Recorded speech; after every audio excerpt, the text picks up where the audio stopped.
네, 안녕하세요. 오늘은 합성함수와 역함수에 대해서 배워보도록 하겠습니다. 우선 첫 번째 합성함수에 대해서 보도록 할 거예요. 합성함수 같은 경우는 그 정의가 두 함수 f와 g가 필요한데요. 이때 x가 여기 있는 요 x에 들어가 있는 원소 x여야 돼요. 아무거나 상관없기 때문에 임의의 원소 x입니다. 여기에 대응하는 이 z 안에 들어가 있는 gfx라고 하는 원소와 대응시키는 이 함수를 h라고 새롭게 부를 건데요. 이 새롭게 부르는 함수 h를요, 우리는 새로이 만들어낸 함수로서 f와 g의 합성함수라고 부를 거고 h는 g.f로 나타내겠다라는 거예요. 이게 마치 어떤 느낌이냐면은 여기서 x가 있을 때 여기 있는 g, f, x라는 것을 통해 한 방의 화살표로 통과하는 이런 함수를 새롭게 만들겠다라고 보시면 되고, 영역 느낌으로 보면 하나의 집합의 느낌으로 보면은 x가 y하고 생기는 치역이 있었겠죠. 그 치역에서 다시금 정역으로 잡아서 치역을 정역으로 잡아서 여기 있는 g를 향해 보내는 이러한 함수를 의미하게 되는 것을 우리는 합성함수라고 불러준다라는 거예요. 이런 합성함수에는 이러한 성질이 있는데 새 함수를 그러니까 fgh라고 할 때 여기에서 f.g가 g.f와 같지 않습니다. 이거를 우리는 교환 법칙이라고 부르는데 이 교환 법칙이 성립하지 않는 경우가 되어버리는 거죠. 교환 법칙이 성립하지 않아요. 그래서 결합 법칙으로 넘어가야 되는데 이 결합 법칙 같은 경우는 f.g 결합 h한 게 f.g.h라고 나오는 이 결합 법칙은 대신에 성립을 하게 됩니다. 즉 계산할 때 어떤 위치에 있느냐에 따라서 교환 법칙이 성립하지 않기 때문에 어떤 함수가 어떤 위치에서 합성되느냐에 따라서 계산 결과가 달라질 수 있지만 어떤 함수를 먼저 합성하는가는 상관이 없다라는 거죠. 그래서 결합 법칙은 성립한다라는 거예요.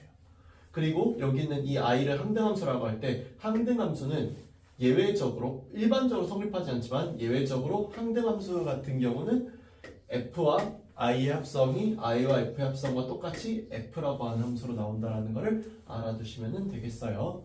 그 다음 옆에 보면은 역함수라는 개념인데 이 역함수 같은 경우는 그 정의가 함수 fxy가요 1대1 대응이어야 우선은 성립을 해요.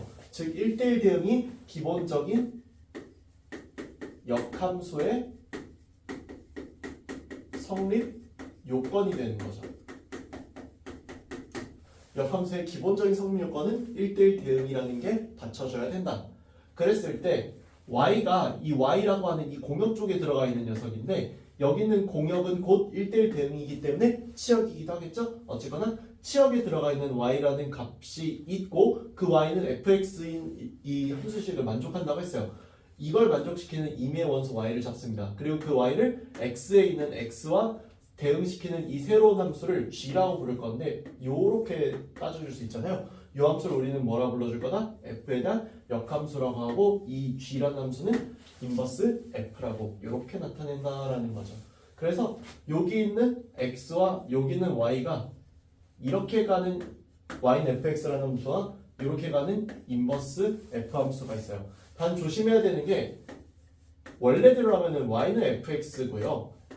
x는 인버스 fy라고 쓰는 게 원래는 맞아요. 근데 우리는 보통 y는 인버스 f의 x라고 부르죠. 이게 왜 그러냐면은 똑같은 xy 축에 나타내고 싶어서 x랑 y를 서로 뒤바꾸는 작업을 해서 그런 거예요. 그래서 역함수의 본래 의미상으로는 y는 fx이면 원래 x는 인버스 fy여야 하는 게 맞아요. 근데 우리는 이걸 뭘로 바꿔서 y는 인버스 f의 x로 바꿔서 나타내는 경우들이 많다라는 것을 알아두실게요. 그래서 이렇게 나타낼 때 여러분들은 이제 착각하지 않으셔야 되는 게 보통 이런 경우는 그래서 정역과 공역을 똑같은 실수 전체 부분으로 주는 경우들이 그래서 많아요. 이게 똑같은 이 정역과 공역이 똑같지 않으면은 약간 다른 결과가 나올 수도 있기 때문에 보통 이렇게 x는 인버스 fy라고 쓰는 게 원래 정확하지만 그래프를 그릴 때 용이하게 그리기 위해서 y는 인버스 fx로 바꿔서 표기해 준다라는 거.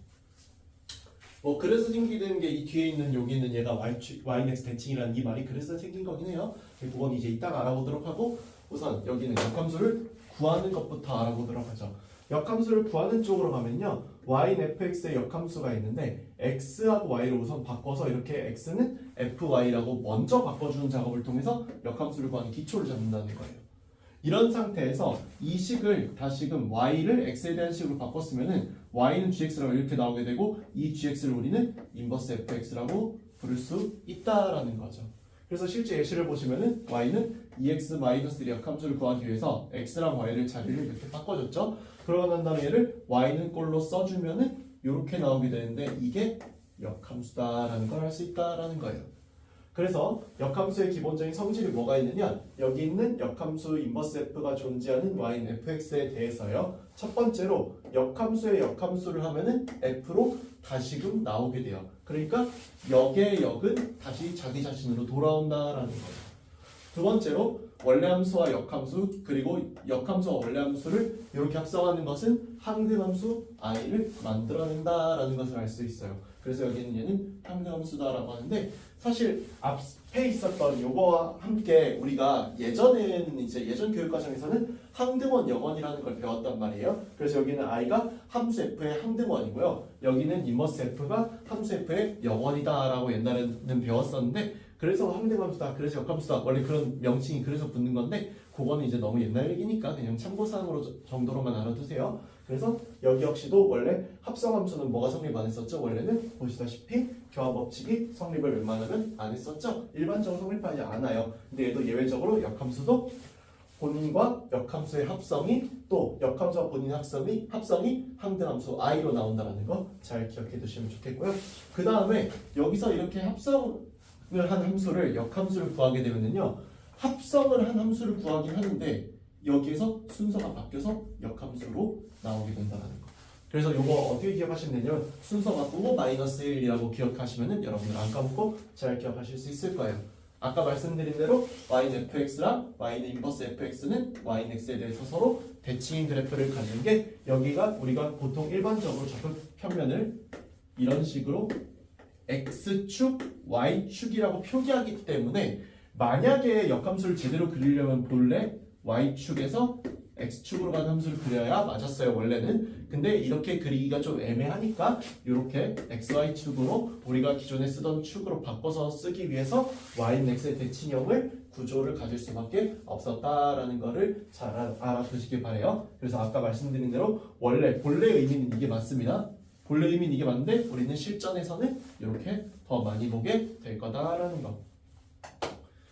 이상 여기까지 해서 합성함수와 역함수에 대해서 알아봤고요. 다음 시간에는 유리식에 대해서 배워보도록 하겠습니다. 감사합니다.